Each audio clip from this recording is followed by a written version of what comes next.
सो बच्चों, ये जो पार्ट है इसके अंदर मैं बात करने वाला हूं लोकस के बारे में कि लोकस क्या होता है। तो बेटा देखो, लोकस जो होता है it is path traced by a moving point under some geometrical conditions. Under some geometrical conditions कि कुछ ज्योमेट्रिकल कंडीशंस होती हैं, उनके तहत एक पॉइंट के द्वारा जो पाथ ट्रेस किया जाता है उसको हम लोकस बोलते हैं। जैसे बेटा आपने देखा होगा, पुराने टाइम की यदि मैं बात करूं तो किसी ने एक प्रोसेस देखा है, मटका। जो मटका होता है वो कैसे बनता है? मटका देखा है? मटका कुम्हार जो होता है वो मटके को कैसे बनाता है? कितने लोगों ने देखा ये बात? तो वो जो कुम्हार है वो ऐसे प्रोसेस चलता रहता, नहीं चलता रहता उसका बार बार। तो वो पाथ है ना, एक पाथ। किसी ने बचपन में देखा हो तो कुएं से पानी निकालते हैं अपन, कुएं से पानी निकालते हैं, कुएं से पानी निकालते हो, बाल्टी को, बकेट को नीचे, मतलब पुली सिस्टम फिजिक्स के अंदर हम पढ़ते हैं। तो वो भी क्या है, पानी निकालते हैं तो एक बकेट जो होती है पाथ में ट्रेवल कर रही है नहीं कर रही? बकेट जो है वो पाथ में ट्रेवल कर रही नहीं कर रही? जैसे ऊपर आ रहे हैं तो वो जो पाथ की जो इक्वेशन है, वो जो पाथ की इक्वेशन, हम एक फोर्स लगाते जा रहे हैं, कुछ कंडीशंस है, तो पाथ की जो इक्वेशन है उसी को हम क्या बोलते हैं? लोकस बोलते हैं। जैसे कि मैं बोलूं कि मैं, भाई ये मेरा रोड है, ये मेरा घर है, ये मेरी स्कूल है खुद की, या मेरा कोचिंग सेंटर है जिसका नाम है JEE maths by RGL sir. अब मुझको यहाँ से यहाँ जाना है, ठीक है। अब मैं क्या करूंगा, मैं इस पाथ पे चलूंगा, मैं धीरे धीरे धीरे धीरे धीरे जा रहा हूँ, जा रहा हूँ, जा रहा हूँ, जा रहा हूँ, 100-200 मीटर दूर है बस घर से, जा रहा हूँ, जा रहा हूँ, जा रहा हूँ। तो इस पाथ की जो इक्वेशन होगी, इसमें कंडीशन डाल दी मैंने कि मैं कहीं भी लेफ्ट राइट नहीं जाऊंगा, मैं सीधा जाऊंगा, तो उस पाथ की इक्वेशन को ही लोकस बोलते हैं। तो steps to find locus, steps to find locus. बेटा देखो, ये जो चैप्टर है ये हम बात कर रहे हैं 2 डायमेंशन की। तो 2 डायमेंशन की बात कर रहे हैं तो अभी हम 2 ही कोऑर्डिनेट लेते हैं, मतलब पॉइंट जो होता है हमारा वो 2D सिस्टम में ही होता है, मतलब एक्स कॉमा वाई में होता है। Locus can be calculated for the 3 dimension geometry as well. Locus, भाई लोकस पॉइंट 3 डायमेंशन में भी हो सकता है। तो जब हम 3D की बात करेंगे तो वहां पर 3D की प्रॉब्लम आ जाएगी लोकस में, लेकिन उसकी स्टेप्स भी सेम ही होंगी। तो यहाँ पर सबसे पहले स्टेप क्या होती है, जो मैं ब्रह्मास्त्र बता रहा था आपको, कि यदि आपने ये ब्रह्मास्त्र सीख लिया तो आपको डरने की जरूरत नहीं है लोकस की प्रॉब्लम से। फुटपाथ पे सोते हुए लोग सलमान खान से डरते हैं, लेकिन नहीं डरना है आपको, बिल्कुल नहीं डरना है। ये 4 दीवारी आपको बना लेनी है तो गाड़ी चढ़ेगी नहीं आपके पास, लोकस वाली जो गाड़ी है वो आपके ऊपर से नहीं गुजरेगी दोस्तों। तो पहला स्टेप क्या है बच्चों, let the moving point,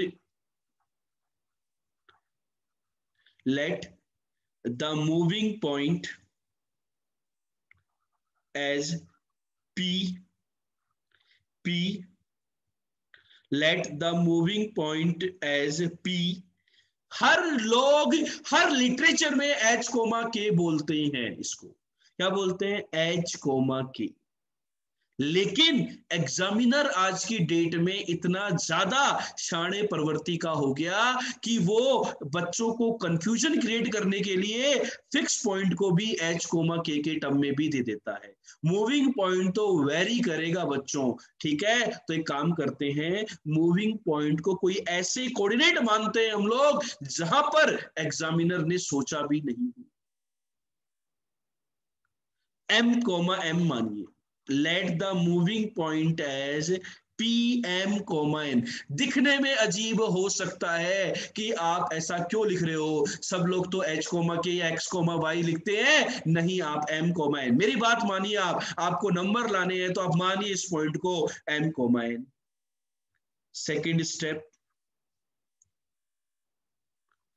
apply the geometrical conditions, apply the geometrical conditions,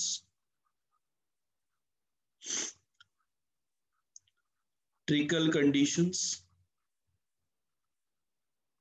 and write mathematical equations, write mathematical equations जो भी ज्योमेट्रिकल कंडीशन है उनको मैथमेटिकल इक्वेशंस में लिख दो, कन्वर्ट कर डालो।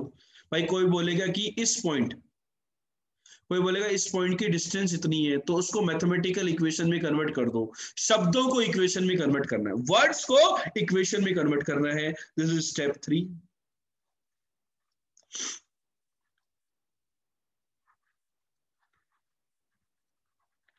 Assume any parameter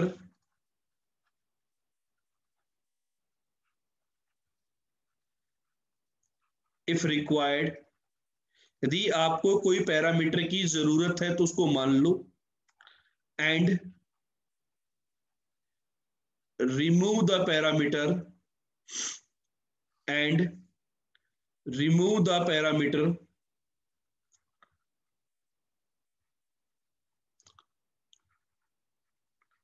with the help of step 2 relations. Step 2 के अंदर जो भी रिलेशंस आए उनकी हेल्प से पैरामीटर को रिमूव करो। And obtain the relationship between obtain the relationship between m and n। m and n में रिलेशनशिप निकालो। Last step, replace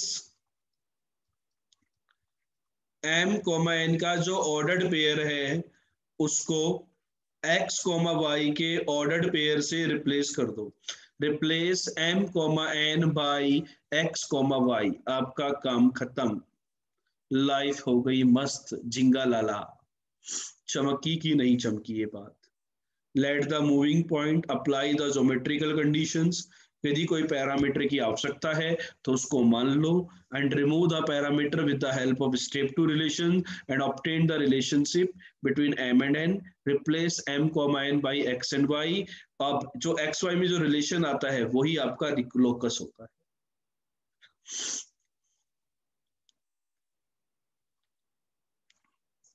Is this point clear to everybody?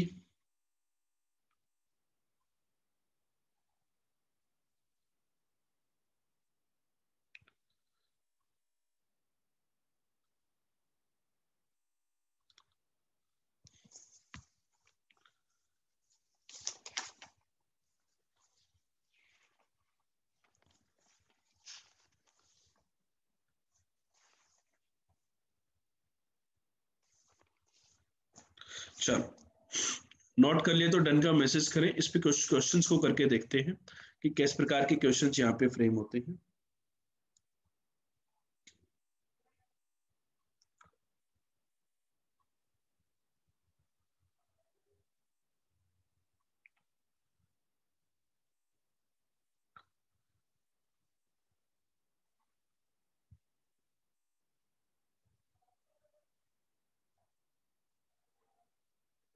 चलो तो बेटा देखो, सबसे पहले मैं एक एग्जांपल लेता हूँ। Example number 1, find the locus of the point, find the locus of the point which is equidistant, from a 1, 3 and b 5, 7। दो पॉइंट से कोई पॉइंट इक्विडिस्टेंट है तो उस पॉइंट का लोकस बताइए क्या हो। बहुत सिंपल सी प्रॉब्लम मैंने दी है आपको, इसका सॉल्यूशन क्या हो।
क्या होगा बच्चों?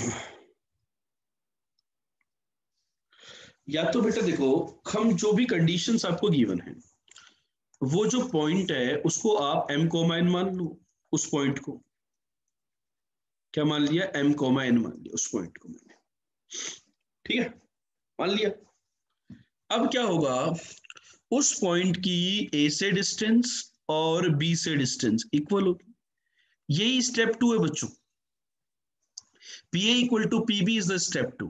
ज्योमेट्रिकल कंडीशन को इक्वेशंस के फॉर्मेट में कन्वर्ट करना। ठीक है, इनका स्क्वायर इक्वल कर देते हैं बेटा में। m-1 का होल स्क्वायर प्लस n-3 का whole square equal to m-5 का होल स्क्वायर प्लस n-7 का होल स्क्वायर। कोई पैरामीटर मानने की जरूरत ही नहीं है, यहीं से अपने पास m और n में रिलेशन आ गया, उस रिलेशन को ऑब्टेन कर लो। तो what you will get 8m है नहीं, 14 में से 6 गए तो 14 में से 6 गए तो 8, 8n, 9 and 1 10, 10 25 तो 15, 15 and 49 64। Replace m comma n by x comma y, तो x plus Y equal to 8। This is your answer. कितने बच्चों का ये आंसर आ गया और उन्होंने सेम मेथड से किया? If anyone have solved this problem using a different method, comment method.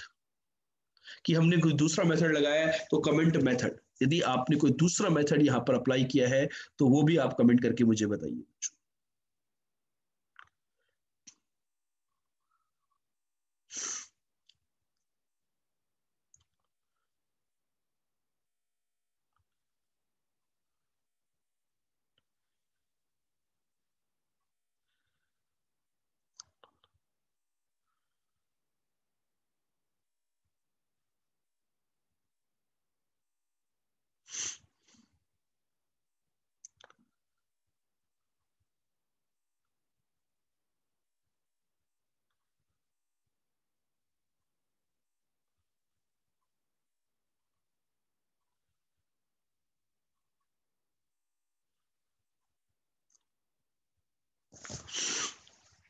दूसरा मेथड, यदि मुझे ये कॉन्सेप्ट याद है कि दो पॉइंट का इक्विडिस्टेंट जो पॉइंट्स होते हैं वो परपेंडिकुलर बाइसेक्टर पे लाई करते हैं। क्या लाई करते हैं? परपेंडिकुलर बाइसेक्टर पे। तो मैं क्वेश्चन को वैसे सोल्व कर लूंगा। I will simply calculate the equation of perpendicular bisector. यदि आपको कोई पर्टिकुलर ट्रेजेक्टरी याद है कि नहीं भाई इसका तो ये आंसर होता है, मेरे को डिराइव करने की जरूरत नहीं है। दो पॉइंट से इक्विडिस्टेंट पॉइंट्स जो होते हैं वो परपेंडिकुलर बाइसेक्टर में लाई करते हैं, तो आप डायरेक्ट परपेंडिकुलर बाइसेक्टर निकाल दो, आपका आंसर आ जाएगा।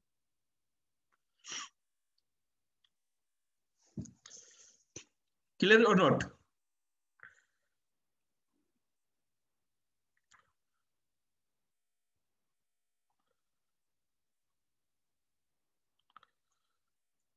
ठीक है ना?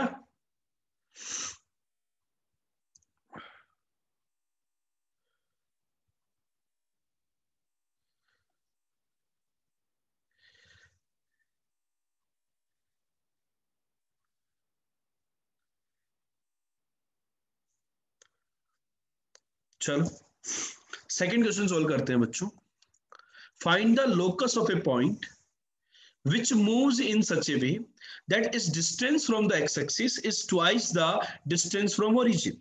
कि एक पॉइंट की x एक्सिस से जो डिस्टेंस है, कोई पॉइंट है P, क्या होगा वो m comma n step 1।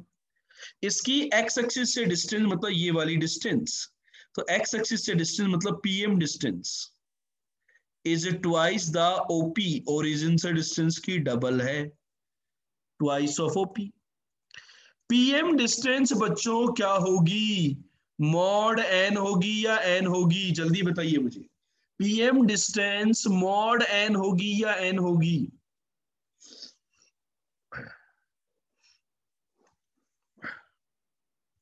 Equal to mod N, ध्यान रहे, twice of M square plus N square. बेटा मोड होगी ना बेटा, मोड एन, हमेशा ध्यान रखो। क्यों होगी? वो पॉइंट नीचे भी तो हो सकता है ना, डिस्टेंस हमेशा पॉजिटिव होती है। इसका स्क्वायर कर दो बेटा, 4m² plus 3n² equal to 0, यही आ रहा है क्या? मतलब आपका जो लोकस आया वो 4x² plus 3y² equal to 0।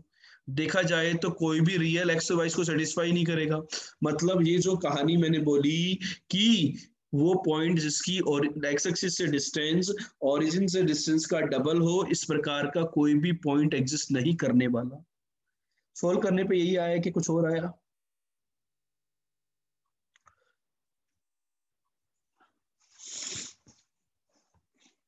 आया नहीं। इसी क्वेश्चन को मैं रिवर्स कर देता कि ओरिजिन से जो डिस्टेंस है वो double of distance from x axis है। भाई एक ही तो पॉइंट है ओरिजिन, केवल एक ही पॉइंट है जिसको सेटिस्फाई कर रहा है ओरिजिन, लेकिन वो भी नहीं होगा। क्यों भाई? डबल डिस्टेंस थोड़ी ना होगी उसकी, उसकी तो बात ही नहीं करेंगे अपन। ठीक है, यदि मैं यहाँ डबल कर देता और यहाँ 1 कर देता तो आंसर आ जाता। ठीक है, तो वो क्वेश्चन के ऊपर डिपेंड करता है कि आप क्वेश्चन कैसा बनाना चाह रहे हो। तो जरूर देखो, ये क्वेश्चन लेने के पीछे रीजन ये था कि हमेशा जरूरी नहीं है कि कोई वैलिड इक्वेशन आपके पास आए। समटाइम हो सकता है कि वो ज्योमेट्रिकल जो कंडीशन हमें गिवन है वो फिजिबल कंडीशन ही नहीं है, वो जो कंडीशंस है वो फिजिबल कंडीशन ही नहीं है। तो हो सकता है कि कोई भी आंसर हमारा नहीं आए प्यारे बच्चों। ये बात क्लियर हुई कि नहीं हुई? 4x² plus 3y² equal to 0। Clear है पॉइंट? किसी को डाउट, कोई कंफ्यूजन, कोई समस्या तो शेयर करो जल्दी से मेरे साथ। चलो मैं अगले क्वेश्चन की तरफ। देखो बेटा, थर्ड क्वेश्चन, एक ट्राइंगल है, लिख लो। The vertices of a triangle are A is 3,4, B is 3 sin θ, 4 cos θ, C is 4 cos θ, minus का 3 sin θ। Find the locus of centroid of the triangle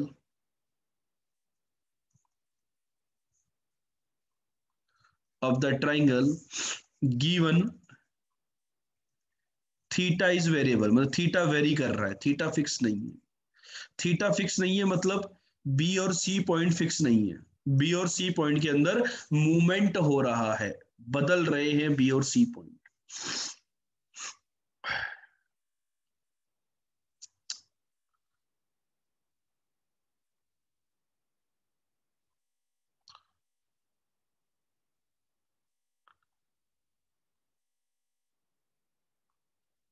1 minute 1 minute.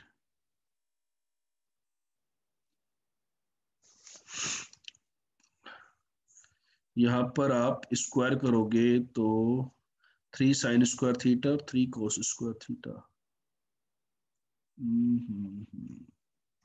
इसको 3 cos θ कर लो और इसको -4 sin θ कर लो।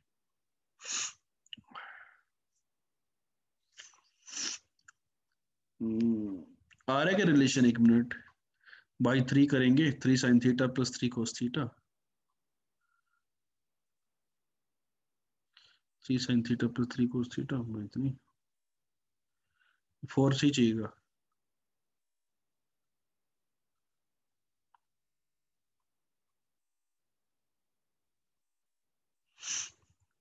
एक काम करता हूं मैं,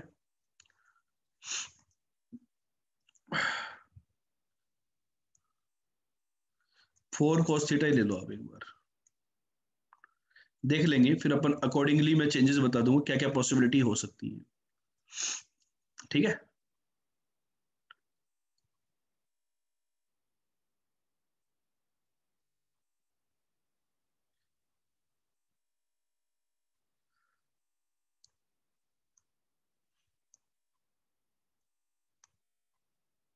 नहीं आएगा यार इससे, इससे नहीं आएगा। एक आगे जाके थीटा फंस जाएगा, एलिमिनेट नहीं होगा थीटा।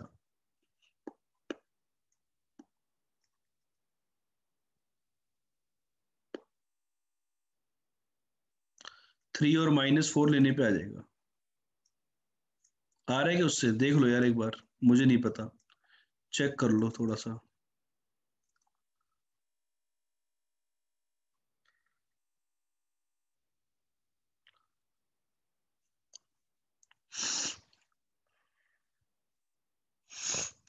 मेरे अकॉर्डिंग नहीं आना चाहिए। तो अपन एक काम करते हैं, मैं इस पॉइंट को 3 4 से आ रहा है 3 cos थीटा, तो 9 sin square theta 9 cos square theta, और ये माइनस का 4 sin थीटा। इससे कर लो आप 3 और -4 से। 4 - 3 से देखो बेटा, centroid, let the centroid be m, ठीक है। सेंट्रोइड को m, मान लिया। सेंट्रोइड के कोऑर्डिनेट पता है बच्चों क्या होते हैं? x1 + x2। अभी डिटेल में पढ़ेंगे हम special points. 3 sin theta + 3 cos theta upon 3, और y coordinate is n is 4 + 4 cos theta -4 sin theta divided by 3। अब cos थीटा sin थीटा जब बच गए, तो हम क्या करेंगे यहां पर, 3m - 3 अपॉन 3। ये तो आ गया आपका sin थीटा + cos थीटा, ठीक है। और यहां से देखो 3n - 4 अपॉन 4, ये आ गया आपका cos थीटा - sin थीटा। अब थीटा पैरामीटर है तो इसको एलिमिनेट करना होगा। इसको बोलो आप रिलेशन 1, इसको बोलो रिलेशन 2। थीटा को इस प्रकार के प्रोसेस में एलिमिनेट करने का सीधा सा तरीका है, स्क्वायर एंड ऐड कर दो। क्या कर दो? Square and add. तो बेसिकली ये तो बन गया, देखो m - 1 का होल स्क्वायर, ये बन गया 3n - 4 अपॉन 4 का होल स्क्वायर। बेटा यहाँ पे स्क्वायर करोगे तो sin square + cos square is 1 + 2 sin theta cos theta. यहाँ पे स्क्वायर करोगे तो cos square + sin square is 1 minus का 2 sin थीटा cos थीटा। ये कहानी इससे कैंसिल होगी, आपका आंसर आ गया। m और n को अपन x, y बोल देंगे, दैट इज x - 1 का होल स्क्वायर प्लस 3y - 4/4 का होल स्क्वायर इक्वल टू 2। ये मेरा आंसर आ गया, ये मेरा लोकस आ गया है।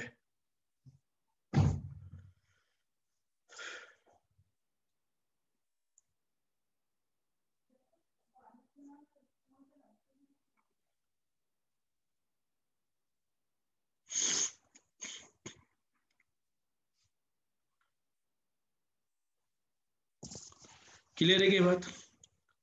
अब जैसे कि मैं यदि यहां पर 4 sin थीटा ले रहा था, 4 sin थीटा ले रहा था, अच्छा उससे भी हो जाएगा बेटा। मैं 4 cos थीटा ले रहा था ना, 4 cos थीटा। तो यदि मैं 4 cos थीटा लेता एक्स कोऑर्डिनेट, तो आता 3 + 3 sin theta + 4 cos theta by 3, और मैं ले रहा था माइनस का 3 sin थीटा, तो ये होता 4 + 4 cos थीटा माइनस का 3 sin थीटा, तो अपॉन 3। तो उस केस में बेटा स्क्वायर करके और ऐड करते, तो 9 sin स्क्वायर थीटा, उसमें बेटा साइन स्क्वायर थीटा और कॉस स्क्वायर थीटा गायब नहीं हो रहे ना बेटा उससे, कहाँ गायब हो रहे हैं उससे? उस वाले से साइन थीटा और कॉस थीटा एलिमिनेट नहीं होंगे, इसका दिक्कत आ रही थी, इसका मैंने डिलीट कर दी थी वो ऑप्शन। ठीक है, तो आप इसी से कीजिए, ये वाले कोऑर्डिनेट लीजिए, तो इससे आपका ये आंसर आ जाएगा। ठीक है, क्लियर हो गया क्वेश्चन? तो ये समझ में आया पैरामीटर बेस्ड क्वेश्चन कैसा बन सकता है यहाँ पर।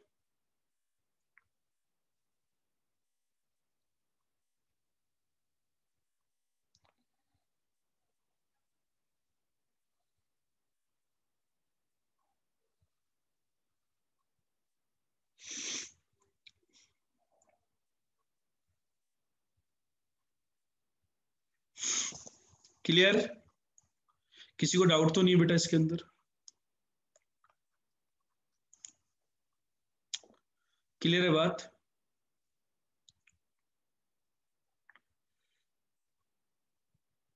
चलो, जैसे कि बेटा आपको ऐसा क्वेश्चन दे देता हूँ, लेट्स से एग्जांपल और करते हैं कि,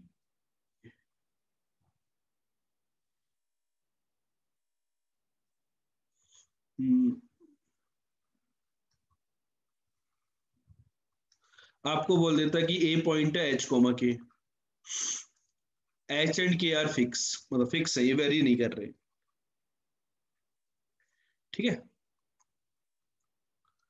और एक काम करो, इसको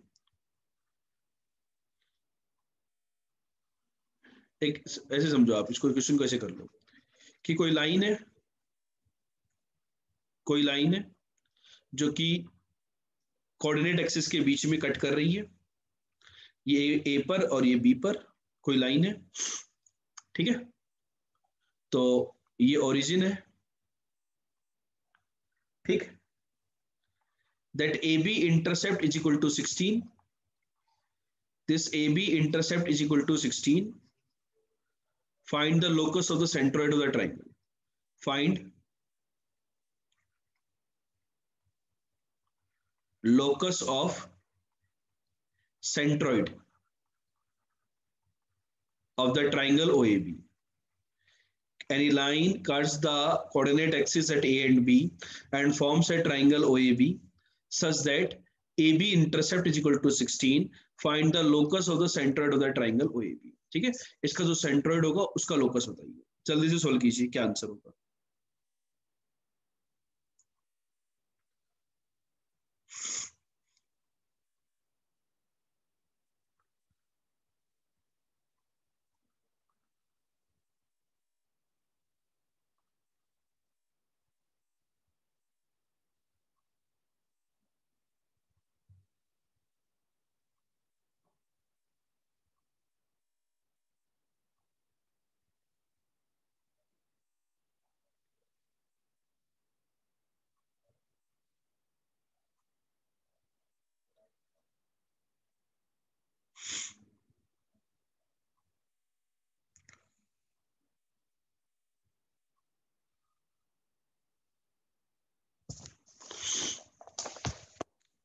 सोल्व कीजिए, क्या आंसर होगा।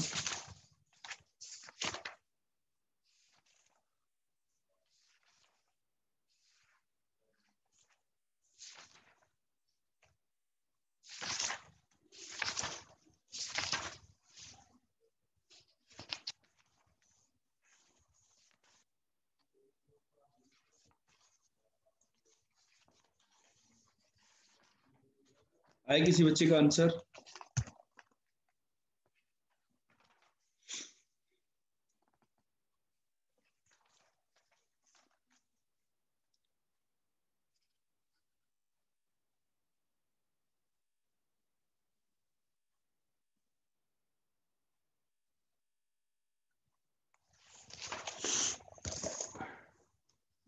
हो गया बेटा, देखो ये जो ए बी है ना, ए बी है, ए बी के लिए क्या करेंगे हम, लाइन ए बी को मान लेंगे कुछ, भाई ये जो पॉइंट आप इसको मान लो कुछ, ये है बी कोमा 0 और ये है 0 को 1 0 कोमा ए। ठीक है, तो मैंने क्या कहा था आपको, याद करो, एज्यूम पैरामीटर्स इफ रिक्वायर्ड। इस क्वेश्चन को देने के पीछे रीजन ये है कि आपको जो कॉन्सेप्ट बताया था कि एज्यूम पैरामीटर इफ रिक्वायर्ड, यदि आपको पैरामीटर मानने हैं तो मान लो, कोई तकलीफ नहीं है, हमें मान लिया अपने पैरामीटर। अब centroid, centroid M, M coordinate क्या होगा, 0 plus B plus 0 divided by 3। Y coordinate क्या होगा, N, 0 plus 0 plus A divided by 3।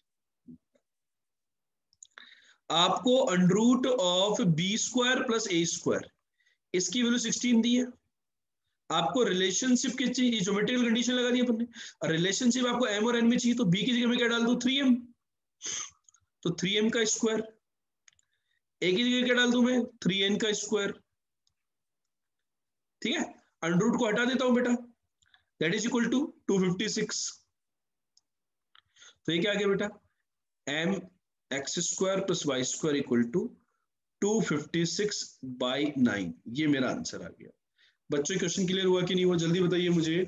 ये जो हमारा एग्जाम्पल नंबर 4 था लोकस के ऊपर, सभी बच्चों को ये वाला एग्जाम्पल चमका कि नहीं चमका, क्लियर हुआ कि नहीं हुआ।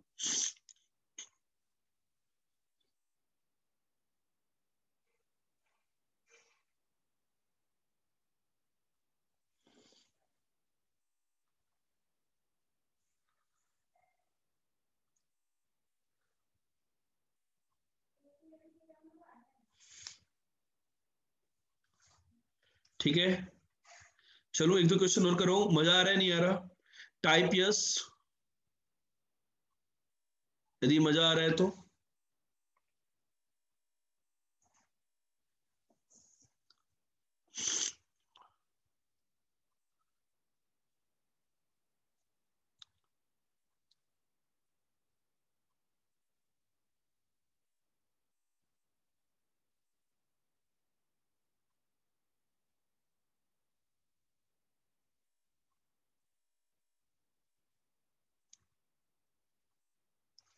चल,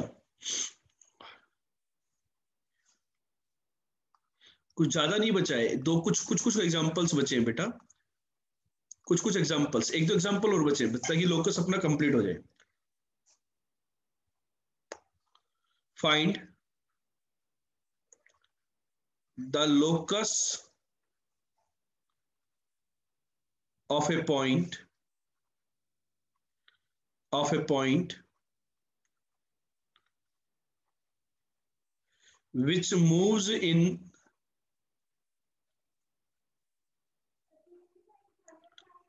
such a way that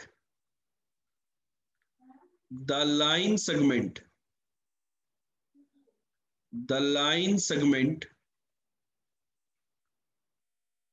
joining A -5, 1 and B 3, 2 subtends a right angle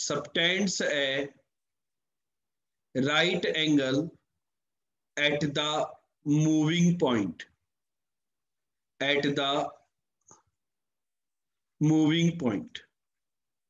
कि इन दोनों की जो लाइन ज्वाइनिंग है वो मूविंग पॉइंट पर एक 90 डिग्री सबटेंड करती है, तो उस मूविंग पॉइंट का लोकस बताइए क्या होगा।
हो गया?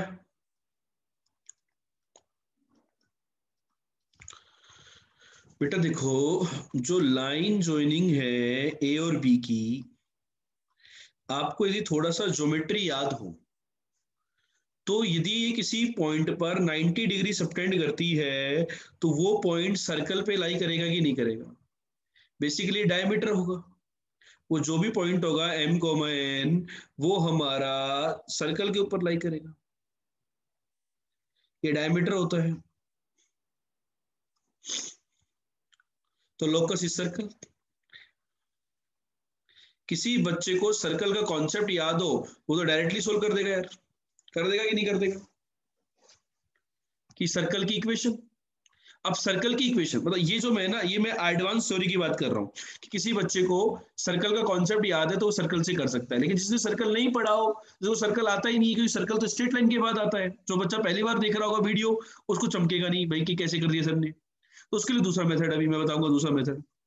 वो क्या करे बेटा, कि भाई ये जो है ये 90 डिग्री बना रहा है, तो वो सिंपल सा अपना कंसेप्ट लगाए कि slope of P A into slope of P B, दोनों का प्रोडक्ट -1 होगा, दोनों का प्रोडक्ट क्या होगा, -1 होगा। वो बच्चा बिल्कुल ये लगाए।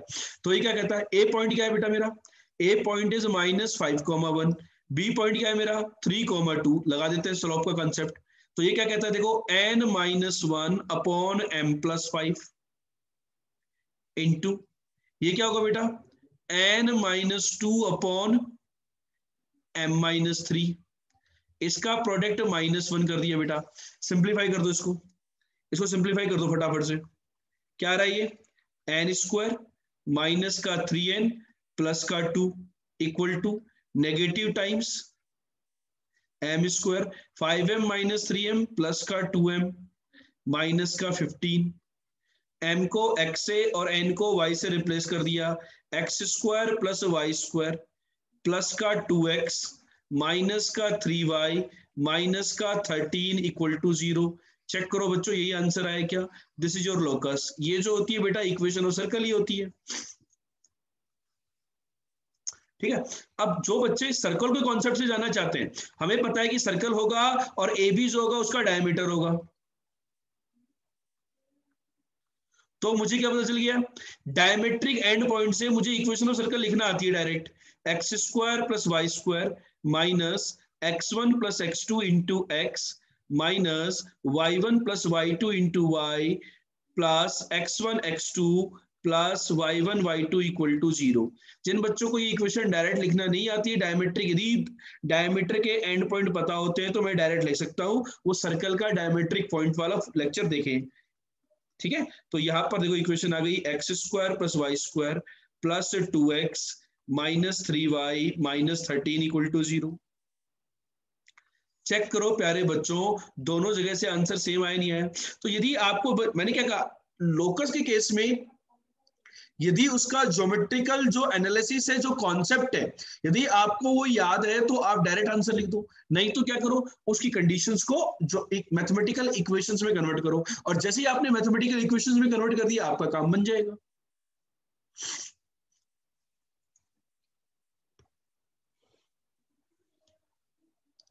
राइट एंगल ट्राइंगल, हाँ बेटा पाइथागोरस भी लगा सकते हो आप चाहो तो, पाइथागोरस में, लेकिन थोड़ा टाइम ज्यादा लगता है, स्क्वायर स्क्वायर करने में दिक्कत आती है।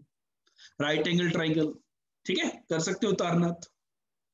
सभी बच्चों को ये पॉइंट क्लियर हुआ या नहीं हुआ, type yes if this is clear to everybody.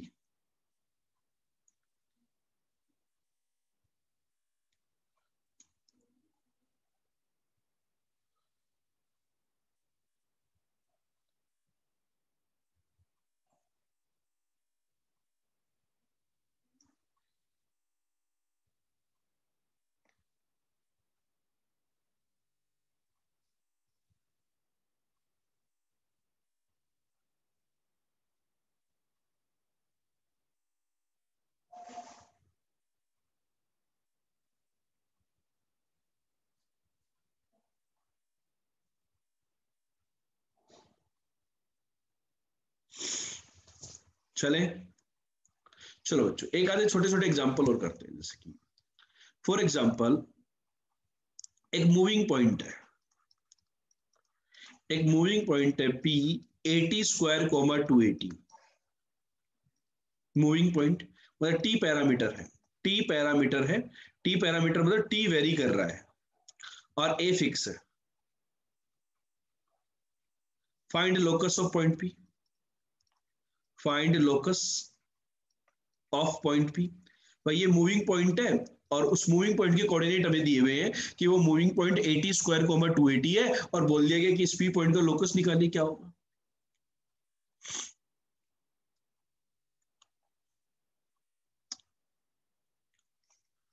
क्या होगा बेटा, भाई उसका जो एक्स कोऑर्डिनेट है वो हमेशा 80² के इक्वल है, उसका जो y कोऑर्डिनेट है वो हमेशा 280 की इक्वल है। Try to establish the given relationship into the mathematical equations, मतलब उनको कन्वर्ट करो मैथमेटिकल इक्वेशंस में, कर दिया। अब t पैरामीटर है, t को एलिमिनेट करने की कोशिश करो, तो क्या करेंगे, सेकंड रिलेशन से t की वैल्यू उठाओ और पहले वाले में डाल दो, n² अपॉन 4a²। है नहीं, तो ये क्या आ गया बेटा, x square equal to 4ay। किसी को याद हो तो ये पैराबोला की इक्वेशन होती है।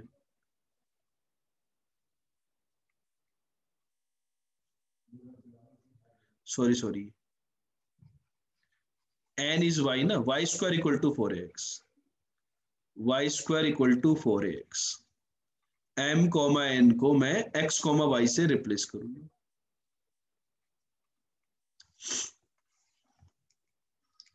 जैसे बच्चों मैं ये बोल देता कि मेरा एक मूविंग पॉइंट है, लेट से मेरा एक मूविंग पॉइंट है P 2 + 3 cos theta comma -1 + 3 sin theta,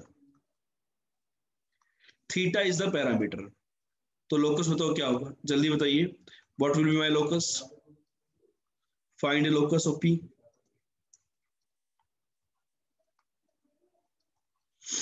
P का लोकस क्या होगा, जल्दी से सोल्व कीजिए।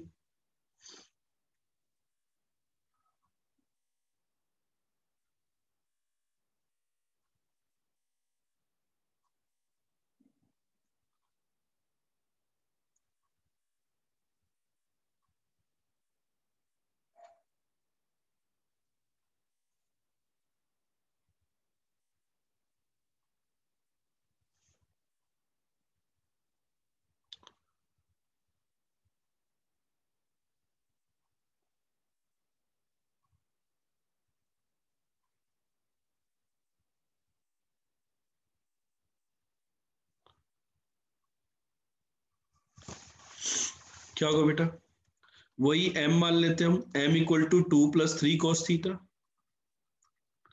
और n मान लेता मैं -1 + 3 sin थीटा। तो यहां से देखो थीटा को एलिमिनेट करना है, तो cos square theta plus sine square theta कितना होता है बच्चों, cos square theta plus sine square theta 1 होता है कि नहीं होता। तो मेरे पास क्या आ गया, ये m-2/3 का होल स्क्वायर, और साइन थीटा आ जाएगा n+1/3 का whole square equal to 1। m को मैं इनको एक्स वाई से बोल दो, तो x-2 का होल स्क्वायर y+1 का होल स्क्वायर इक्वल टू 9। किसी को याद हो तो ये भी सर्कल की इक्वेशन है, ये मेरा लोकस आ गया। चेक करके बताओ क्लियर हुआ कि नहीं हुआ।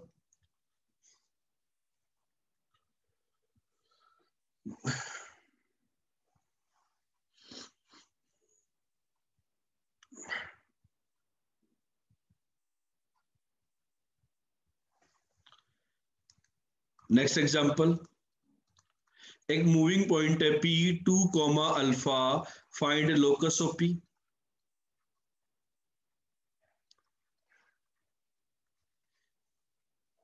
Alpha is the parameter. एक मूविंग पॉइंट है 2, अल्फा, उस मूविंग पॉइंट का लिख लेना, एक मूविंग पॉइंट है 2, अल्फा, तो लोकस ऑफ पी बताइए, अल्फा पैरामीटर है।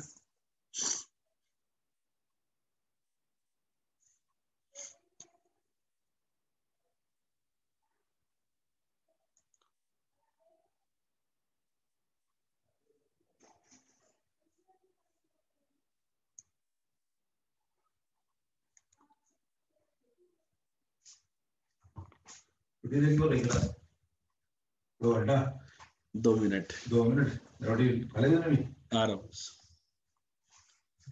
क्या आंसर होगा बेटा, वाई कोऑर्डिनेट कहीं पर भी हो, इस पॉइंट का हमेशा एक्स कोऑर्डिनेट इस लाइन पर होगा कि नहीं होगा, x = 2 पर।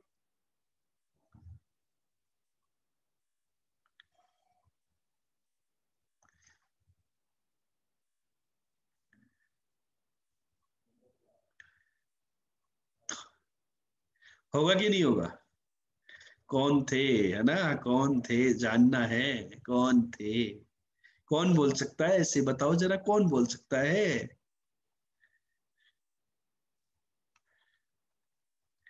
तो एक्स कोऑर्डिनेट जो होगा वो हमेशा 2 होगा कि नहीं होगा, एक्स कोऑर्डिनेट हमेशा 2 होगा। तो आंसर मेरा आ गया x equal to 2। y coordinate से कोई लेना देना ही नहीं है बेटा, m की वैल्यू हमेशा 2 है ना, n में कोई रिलेशन नहीं आया तो इसी को चिपका दो बस, x से रिप्लेस कर दो, x equal to 2 is your answer. हाँ पापा ही थे यार। चमक रहा है ना बेटा जी कि नहीं चमका? क्लियर हुआ कि नहीं हुआ क्वेश्चन? बहुत ही फंडामेंटल लेवल पर आपको लोकस क्लियर हुआ कि नहीं हुआ, ये मुझे बताइए। यदि सभी बच्चों को बहुत ही अच्छे तरीके से लोकस की प्रॉब्लम्स क्लियर हो गई हैं, तो आज का ये जो लोकस वाला वीडियो है ये मैं आज की आज ही डाल रहा हूं, इसको शेयर जरूर से करना। रात को आएगा पब्लिक यूट्यूब पे लोकस, शेयर जरूर से करना लोकस।